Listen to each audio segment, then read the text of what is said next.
দেশ জুড়ে ছড়িয়ে পড়েছে হামের প্রকোপ। চিকিৎসা দিতে হিমশিম খাচ্ছে স্থানীয় হাসপাতালগুলো। ফলে ভিড় বাড়ছে রাজধানীর হাসপাতালগুলোতে। মহাখালী সংক্রমণবেদী হাসপাতালে এবছর হাম আক্রান্ত হয়ে এই পর্যন্ত ৬ শতাধিক রোগী ভর্তি হয়েছে।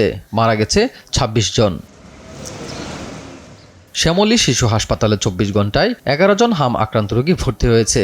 এ হাসপাতালে এখন পর্যন্ত ভর্তি হয়েছে ১৬৬ জন, মারা গেছে ৩ জন।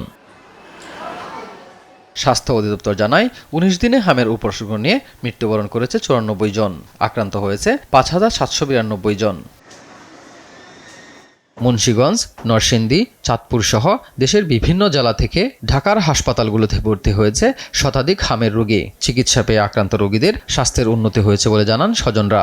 প্রথম তো অনেকে সিরিয়াস আসছিল, এখন ৩ দিন ধরে চিকিৎসা চলতেছে না, ভালোই। বাচ্চার হাম উঠছিল আর নিউমোনিয়া, এখন আর কি একটু ভালো আছে। শ্বাসকষ্ট আছিল। চাঁদপুর সদরে ভর্তি ছিলাম, কিন্তু ওইখানে চিকিৎসা দিয়েছিল, কিন্তু ওরা বলতেছে যে এই চিকিৎসায় হইব না, বাচ্চার অবস্থা তো খারাপ, উন্নত চিকিৎসার জন্য আপনারা ঢাকা নিয়ে যান। ছিল জ্বরে থেকে পেট ফুলে গেছিল, এখন আবার ওই অন্য ওয়ার্ডে ছিলাম একে, এখন আবার হাম হওয়াতে এই ওয়ার্ডে কালকে রেফার করে দিছে। হাম আক্রান্তদের শনাক্ত করে নিবিড় পর্যবেক্ষণে রাখা হয়েছে বলে জানান চিকিৎসকরা। প্রয়োজনে আইসোলেশনে রেখেও চিকিৎসা দেওয়া হচ্ছে। যে শিশুরা সুস্থ আছে তাদেরকে দ্রুত টিকা দেওয়া এবং নিরাপদে রাখার পরামর্শ দিয়েছেন চিকিৎসকরা। হামের জন্য কি হয়? নিউমোনিয়া হতে পারে, আই কমপ্লিকেশন হয়, ডায়রিয়া হয়। এই 3টা ট্রিটমেন্ট করতে যে হিমশিম খাচ্ছে মানুষ। বিশেষ করে নিউমোনিয়ার ক্ষেত্রে যে শ্বাসকষ্টটা দেখা যায়, নিউমোনিয়া এত এক্সটেন্সিভ হয় যে তাদের অনেকের ভেন্টিলেটর করা লাগে।